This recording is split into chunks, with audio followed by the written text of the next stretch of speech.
मुंबई में तीसरी लहर शुरू होने की बात जब कही जा रही है, जब मुंबई में लगातार दूसरे दिन 20,000 से ज्यादा केस आ गए हैं, तो ऐसे बढ़ते खतरे के बीच भी महाराष्ट्र की सरकार लॉकडाउन के पक्ष में नहीं है, क्योंकि दावा है कि तीसरी लहर के खिलाफ हर तरह की तैयारी है। लेकिन क्या पलायन की तीसरी लहर को भी रोक पाएगी सरकार? इस सवाल के साथ यह रिपोर्ट देखिए।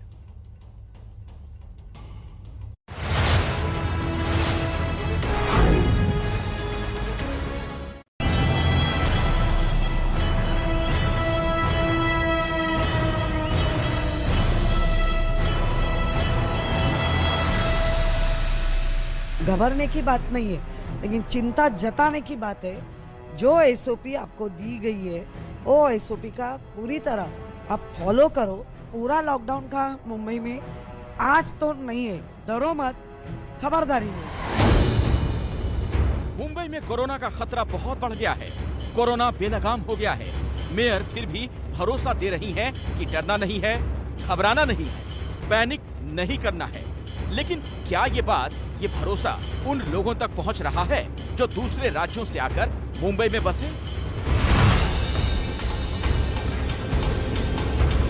लॉकडाउन ज्यादा लग रहा है, मेरे को डर है फंसना ना जाऊं, इसलिए मैं हम लोग घर जा रहा हूँ सर। सेठ बोला कि चले जाओ, फिर इधर लॉकडाउन भी पता चल गया। देरी में था तभी फंस चुका था एक बार, बड़ा मुश्किल से गया हूँ। बीएमसी मुंबई वासियों तक संदेश पहुंचाते हैं, कोरोना के बढ़ते खतरे को बताते हैं, लेकिन ये भी कहते हैं कि सुरक्षा या इलाज में किसी तरह कमी नहीं होने देंगे, लॉकडाउन में मुंबई को नहीं फंसने देंगे। लेकिन क्या संदेश उन लोगों तक पहुंच रहा है जिन्होंने गुजर बसर के लिए मुंबई को ठिकाना बनाया?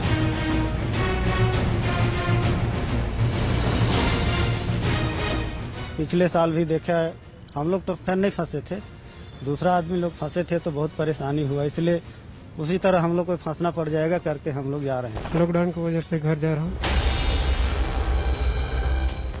मुंबई महानगर पालिका का फिलहाल कोई भी विचार नहीं है लॉकडाउन करने का। एबीपी न्यूज बार बार कह रहा है कि लॉकडाउन किसी शहर या प्रदेश के लिए ठीक नहीं। लॉकडाउन अगर लगे तो लापरवाही पर लगना चाहिए, क्योंकि तभी कोरोना हारेगा। महाराष्ट्र सरकार और बीएमसी भी लगातार कह रही है कि डरना नहीं है, लेकिन सावधानी पूरी रखनी है। लेकिन क्या ये बातें मुंबई में रोज कमाने खाने वाले समझ पा रहे हैं?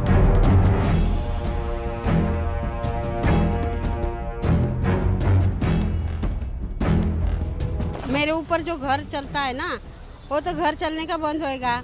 आदमी बीमार रहता है, लड़का रिक्शा चला रहा था, वो भी रिक्शा नहीं चल रही है अभी। हम लोग भाड़े पे रहते हैं, भाड़ा कहाँ से जाएगा, पानी कौन देगा, हम लोग को लाइट कौन देगा, बाल बच्चों का हमारा परिवार पढ़ने का वो भी समय में अभी सब लफड़ा हो रहा है। अभी वो बच्चे का जिंदगी खराब हो रही है। कोई भी चीज हो, लॉकडाउन नहीं होना चाहिए, गरीब मर जाएंगे।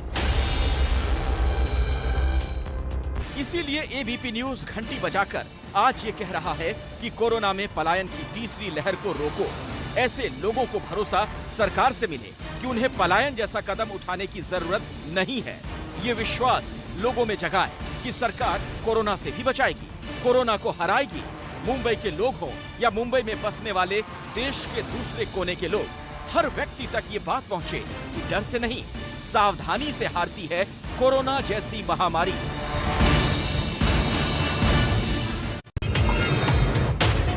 कोरोना में पलायन की तीसरी लहर रोकना इसलिए जरूरी है क्योंकि मुंबई में कुछ ऐसे लोग एबीपी न्यूज को मिले जिनमें बढ़ते कोरोना संकट की वजह से लॉकडाउन लगने और उस लॉकडाउन में फंसने का डर देखने को मिला।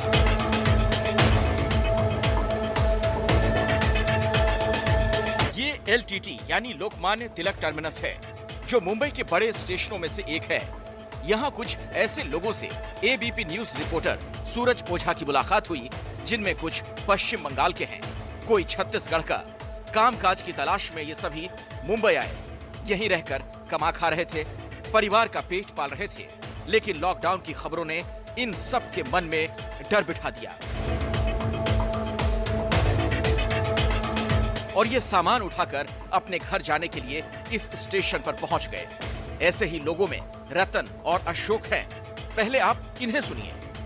मेरे को डर है फंसना ना जाऊं, इसलिए मैं हम लोग घर जा रहा हूँ सर। आप क्या काम करते हैं? मैं पेंटिंग का काम करता हूँ। तो आपका काम क्या बंद हो चुका है या फिर? बंद हो चुका है। मालिक भी बोल रहा है बेटे घर जाओ, इसीलिए हम लोग घर जा रहे हैं। भैया आपका नाम क्या है?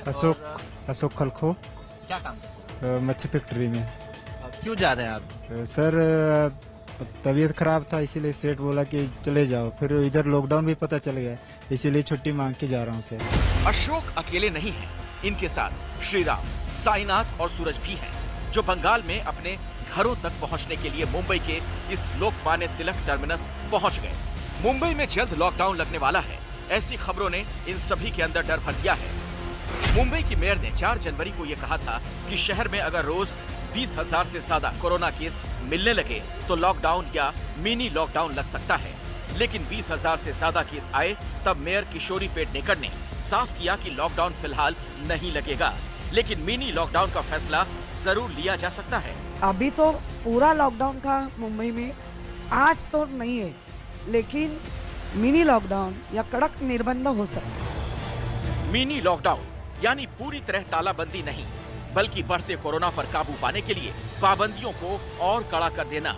लेकिन मुंबई में मछली फैक्ट्री में काम करके गुजर बसर करने वाले अशोक, श्रीराम, सूरज और साईनाथ ये समझ नहीं पाए, न ही सरकार की बात ठीक तरह उनके पास पहुंची। उन्होंने सिर्फ लॉकडाउन शब्द सुना और दहशत में आकर मुंबई के लोकमान्य तिलक टर्मिनस पहुंच गए ताकि किसी तरह अपने गांव तक पहुंच जाए। बस यही लॉकडाउन के डर की वजह से जा रहे हैं। पिछले साल भी देखा है, हम लोग तो खैर नहीं फंसे थे, दूसरा आदमी लोग फंसे थे तो बहुत परेशानी हुआ। मछली पटर में काम करता हूँ, लॉकडाउन की वजह से घर जा रहा हूँ, इसलिए डर से मैं जा रहा हूँ। ये लॉकडाउन हो रहा है, अभी वो बढ़ते जा रहा है, इसीलिए मैं जा रहा हूँ। क्या इसके पहले आप फंस चुके हैं? हाँ, एक बार फंस के फिर जा रहा हूँ। मुंबई के इसी स्टेशन पर एबीपी न्यूज को विकास दुबे भी मिले। विकास यूपी के जौनपुर के रहने वाले हैं। 5 दिन पहले ही मुंबई आए थे, लेकिन लॉकडाउन के नाम ने इनके अंदर भी डर जगा दिया। अब ये जल्द से जल्द अपने घर लौटना चाहते हैं। इसकी वजह भी विकास खुद आपको बताएंगे। 5 दिन हो गया आके यहाँ, 5 दिन से कोई काम नहीं। घर का जो पैसा लाया था वो भी खा के हजम कर दिए हैं। जब कोई पूछ नहीं रहा तो यहाँ क्या करेंगे रह के। इसके पहले भी क्या फंस चुके हैं? इसके पहले अभी लॉकडाउन पैदल चल के गया हूँ सर यहाँ से। उसमें मेरा भाई भी एक डेथ हो गया था, छोटा वाला भाई।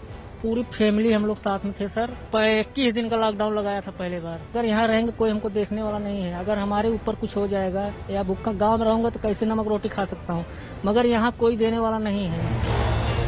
विकास और उनके परिवार के साथ दूसरी लहर के दौरान जो हुआ वो किसी को भी परेशान कर सकता है। तब के लॉकडाउन ने विकास से उनका काम ही नहीं छीना, बल्कि 25 साल का भाई भी छीन लिया। इसीलिए एबीपी न्यूज बार बार ये कह रहा है, लॉकडाउन किसी के लिए ठीक नहीं। लॉकडाउन लगे तो वैसी लापरवाही पर जो कोरोना को बढ़ाती है या किसी की जिंदगी जाने की वजह बन जाती है। इसीलिए आज हम ये कह रहे हैं कि रतन, अशोक और विकास जैसे सभी लोगों में सरकार ये भरोसा जगाए, सही रास्ता दिखाए, सुरक्षा का भरोसा भी दे, ताकि दूसरे राज्यों से मुंबई आए लोगों में डर ना बैठे, वो पलायन जैसे कदम ना उठाएं। पलायन की तीसरी लहर कैसे सिर उठाती है, ये मुंबई के एक और मामले के जरिए समझिए। दरअसल सोशल मीडिया पर एक खबर आग की तरह फैली, जिसमें कहा गया कि मुंबई से बड़ी संख्या में लोग पलायन कर रहे हैं। इसी लोकमान्य तिलक टर्मिनस पर बहुत भीड़ की झूठी बात उस खबर से फैलाई गई। ये भी कहा गया कि पुलिस ने लोगों पर लाठीचार्ज किया, लेकिन जल्द ही पता चला कि ये खबर पूरी तरह से झूठी थी, जिन्हें किसी ने शरारत के तहत फैलाया। ऐसी ही अफवाहों को लेकर मुंबई वासियों से क्या कहते हैं आरपीएफ के अधिकारी के राणा, वो सुनिए। जो न्यूज दी गई है वो फेक है एकदम, क्योंकि ना ही तो कहीं कोई लाठीचार्ज की घटना मिली है और ना ही कोई भीड़ इकट्ठी हुई है, क्योंकि जनरल पैसेंजर ट्रेन के यात्री आ रहे हैं और वो जा रहे हैं। बिना टिकट यात्रियों को अलाउ भी नहीं किया जा रहा है स्टेशन में।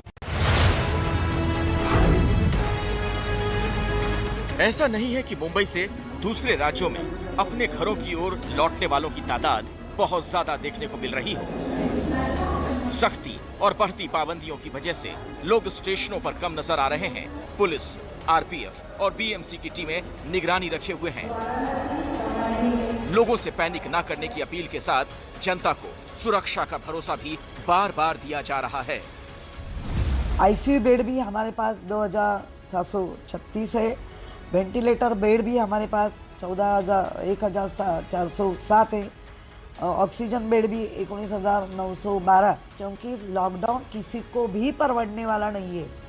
और मिनी लॉकडाउन जो मंडई बंद की जा सकती है, और जो शादी समारंभ होते हैं, उत्सव होते हैं या राजकीय, सब उसके कंट्रोल लग सकते हैं और ये कंट्रोल नहीं लगना चाहिए। और मुक्त से थोड़ा सा आज भी अनलॉक में हम काम करें।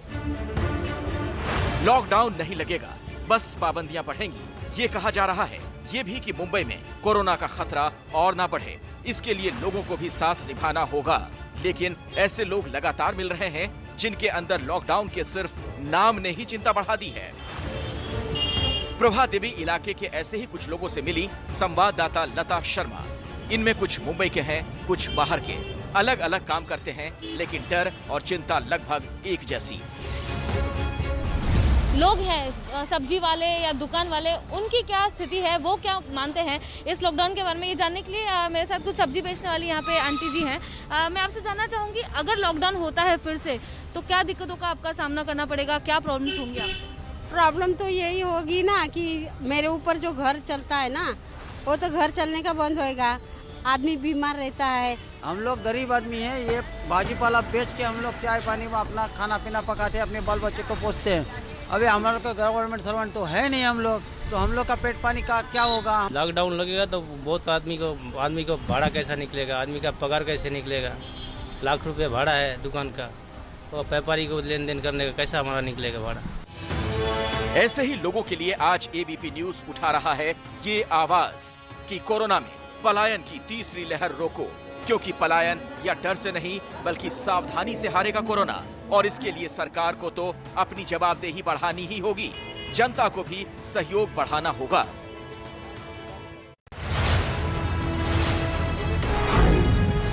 घंटी बजाओ अभी की एक बड़ी खबर आपको बता दें। खबर महाराष्ट्र से है। नागपुर में आरएसएस के मुख्यालय की रेकी की गई। आरएसएस मुख्यालय और उसके आसपास के इलाकों की रेकी जैश ए मोहम्मद से जुड़े आतंकी ने की है। नागपुर के पुलिस आयुक्त अमितेश कुमार ने इस बात की तस्दीक की। ये जानकारी सामने आने के बाद संघ मुख्यालय की सुरक्षा को चाक चौबंद कर दिया गया है। एबीपी न्यूज को मिली जानकारी के मुताबिक जम्मू कश्मीर का एक युवक जुलाई 2021 में नागपुर में रहकर गया। पाकिस्तान के जैश ए मोहम्मद के कहने पर उसने नागपुर में संघ के कार्यालय की रेकी करने की कोशिश की थी। हाल ही में यह युवक कश्मीर के पंपोर में गिरफ्तार किया गया था और उससे पूछताछ में यह बात सामने आई। देखिए, कुछ ऐसी इंफॉर्मेशन आई थी कि कुछ जैश ए मोहम्मद के कुछ टेररिस्ट नागपुर में कुछ ठिकानों की रेकी किए थे। इस जानकारी ये आने के बाद हमने अपनी कार्रवाई शुरू की है और हमने एक अनलॉफुल एक्टिविटीज़ प्रिवेंशन एक्ट के तहत एक गुनाह हमने रजिस्टर किया है और उसको क्राइम ब्रांच इन्वेस्टिगेट कर रही है।